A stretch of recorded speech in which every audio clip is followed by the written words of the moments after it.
All right, Coach, if you just give us a quick opening statement about opening up practice and just kind of the excitement level of getting the season going in a couple weeks. Yeah, day one of fall 2025 season camp today. I thought it was a really good day from our guys. Really liked the intensity and focus today as we attacked the grass for the first time. It's always special when you get back to what we love to do, which is football. We spend a lot of time doing other things, coaches and players, but they've done it. I'm really proud of the work that they put in throughout the off season. After spring ball, we really said the separator would be how much we grew after spring ball to summer and how we came in summer camp. I thought our new strength coach, Andre Bernardi, and his staff did an excellent job helping prepare and set the stage, create an edge for our guys, and that really showed up today. We got a lot of work to do, a long way to go. Listen, everybody is 0-0, undefeated, and everybody's winning the championship right now. But there's a lot of work between now and then, but I'm excited about the work that we've put in and the work that we still have to put in between coaches and players. There's a lot to clean up from today. Year three for you, Coach. In the last 2 years, what's the biggest thing you've learned about training camp, what you guys need to do the next couple weeks, maybe something new you guys are implementing this year and between now and that first game? Yeah. How long do you have? There's a long list. No, I think, listen, you're either always evolving, you never want to stay the same. So we're always going to look at training camp from the previous 2 years. What are things that we can improve? I think one of the things that we did last year a great job of early in camp was making sure we ramped up. We didn't start full bore. That's when you have some injuries, some soft tissue injuries creep up around practice 3 or practice 4. So I thought we did a really nice job with G2 and his staff, just making sure that we minimize those injuries. We've carried that over this year with a ramp up, but where I really want to focus is making sure that we continue to get better at the end of camp before we go into the season, that there's no let up. I think that will show how we want to end the season in our action games, and we want to finish stronger than we have in the past 2 years for sure, and I think that we're going to practice that way during this training camp. How important is today? You mentioned work over the summer is important to carry over for spring. How much is today is important for setting maybe another benchmark of, okay, here's where we've gone from the summer. Now, like you said, time to start ramping up into where we can go in camp. Yeah, I think today is a huge day. One, we've got so many new faces. I mean, if you look at how many guys are new, how many players are new from spring ball, just from spring ball, we've got almost 30 new players. And half of those are transfers, and the other half are freshmen. But we're counting on a lot of those guys to play for us. So I think one of the things that I saw today was some anxiousness, some uncertainty from a lot of new guys, not knowing the structure of practice. They'll understand the standard as we go, and that's our job as coaches to make sure that we communicate and teach that. But, I always simulate the start of training camp to like Christmas. It's like Christmas Day for me. We've got a lot of new toys that I'm ready to unwrap and use here as weapons as we move forward. But yeah, I think it's a great evaluation for us as we move in to day one. And I think everybody's just excited to be back on the grass. You lost Hayden, Coach, and obviously you got a battle here for the quarterback position. Just kind of lay that out for us as far as who's the front runner and how you see that competition progressing. Yeah, our quarterback competition, we've got two guys who really, I think, Brock Lowry, who was a transfer from Indiana. He was with us last year. He played some in some games. We created a package for him with some run plays. And then Brady Jones, who's a JUCO All-American that we signed. I think both of those guys could start in our league. They're both talented enough where they could be starters in our league. So that's a good situation to be in. What we have to find out is who's going to be the starter for us in game one. And really the next 2 weeks will be critical in deciding that. I want competition to decide itself on the field. We talked about, one of our mottos in the offseason was earned, not given. So I want them to earn it. Whoever is the starting quarterback game one, he will have earned it out here. The good thing is both of these guys were here in spring ball. So they got 15 great practices in spring ball. They've been able to be here all off season with some great OTA work and some great work with Coach Bell in the classroom. And so I think that their learning curve will be that much further ahead, both of them. And so I think it gives them really honestly a fair playing field so that they can compete and both know the system. Feels like they both bring a different dimension to this offense. Can you touch on just what in particular that they allow you to do in terms of just the playbook and how they operate as dual threats? Yeah, both quarterbacks really are dual threat quarterbacks. Brock, you guys saw him last year and what he did with his legs.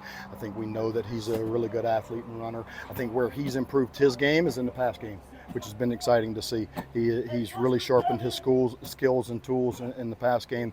And then Brady, he looks like a pocket quarterback. I mean, when you look at him, he's tall, thin frame, skinny frame. Although Coach Bernardi did a great job putting some weight and muscle mass on him this summer, he's done a great job really working his way into physical shape to be able to take the pounding. But he is a really good runner. And what that does for you is that allows you offensively for us to play 11-on-11 football. One of the things when you play with a traditional quarterback, and Hayden did an excellent job here, and our run game was excellent the last 2 years. But it's 11 versus 10 in the run game, so they've always got an extra hat. When you can add the quarterback to what you're doing in the run game, it really makes them play 11-on-11, keeps them honest, and even when you call pass plays, they can create an ad lib with their legs. So it will be an added dimension that we haven't had the first 2 years, which I think will be exciting. The offensive line. You lost a couple All-Americans. Just talk about, the question marks along the line. Yeah, you don't replace 2 All-Americans up front. I mean, when you look at it, I mean, you had 2 All-Americans plus Teddy Cushy has been was signed to an NFL contract. So those are 3 guys who really got a shot to play in the NFL, and we lost from last year's line.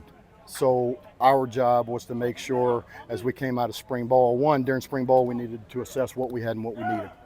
I think our coaches did a great job of that. So after spring ball, we had to make sure that we addressed what we needed.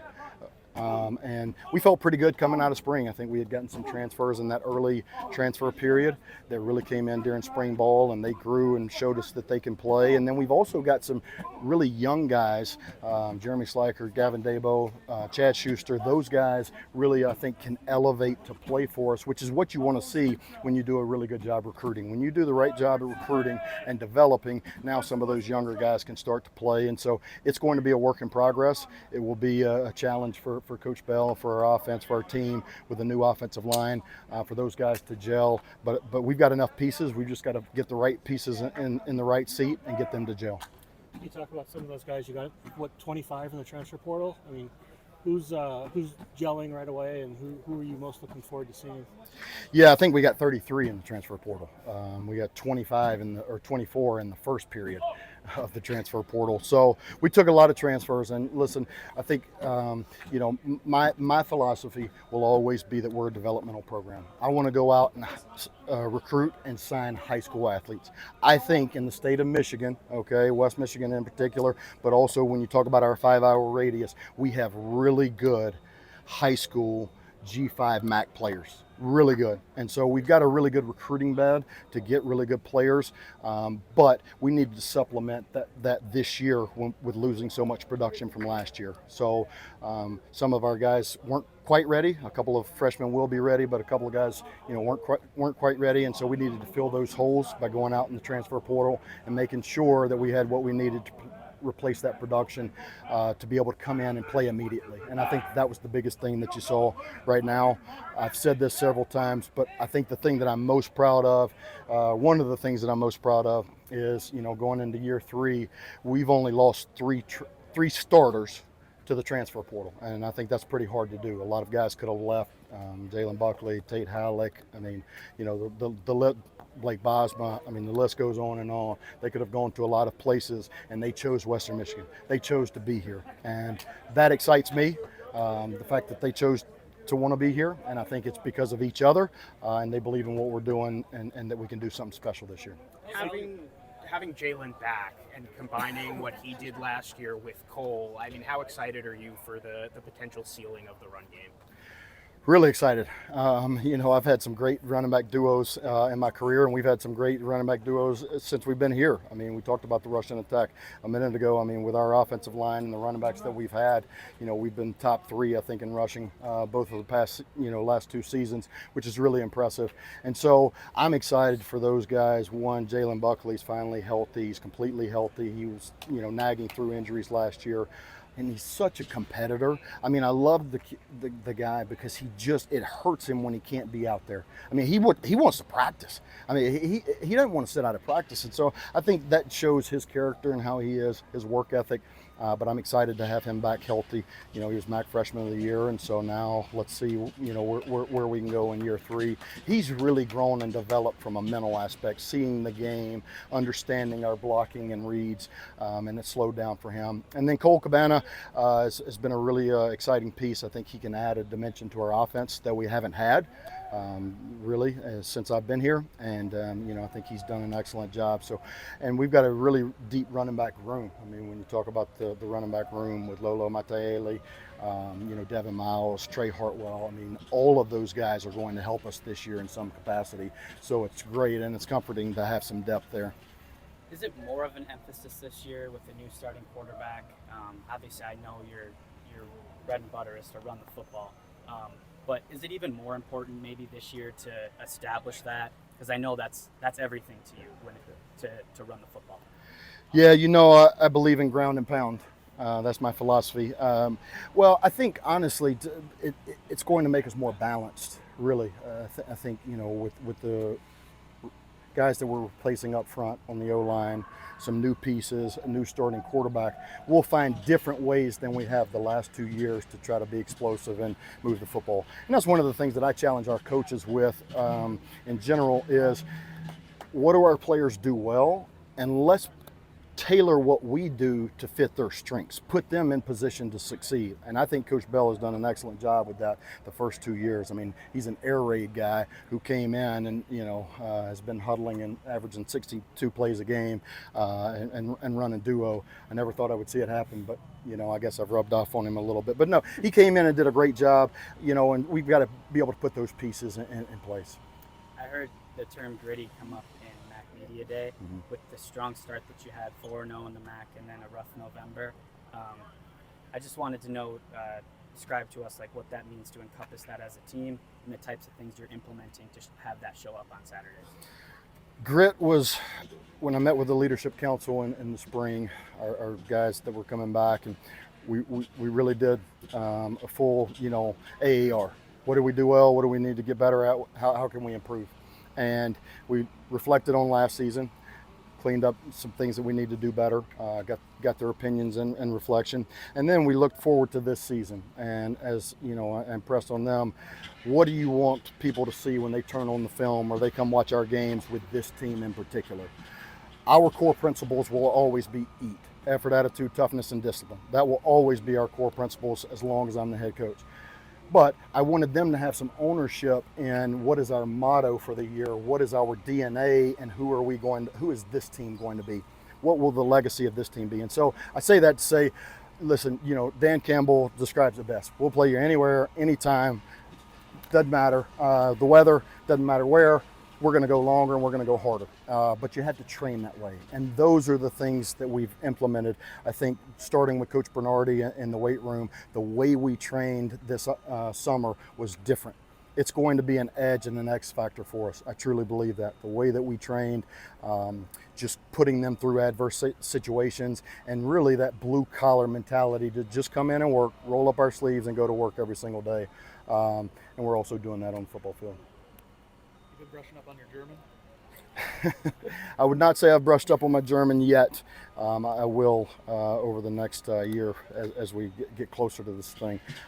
Really, you know, listen, I'm excited about the announcement that, you know, we're in discussions with Germany. You know, Coach AD Dan has done an excellent job really pushing the envelope for our athletic department. I think, you know, you look at all the changes. I mean, you don't have to look any further than our turf or our indoor with all the changes that he's helped make, and, you know, hockey winning the national championship. I mean, there are special things going on here.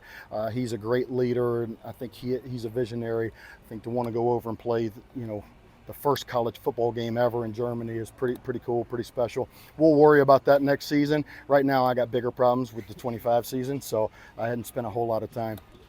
Yeah. Last thing I have for you, you picked 7th in the MAC. How have the players reacted to that? Good. Yeah.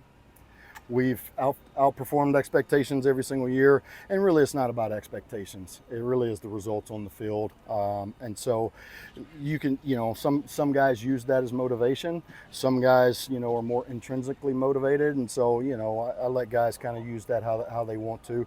I definitely think, some of our guys lit a fire under them, but I think this team came pretty motivated after last season, and just feeling like we left some things on the table and we're better than a couple of games that we left out there.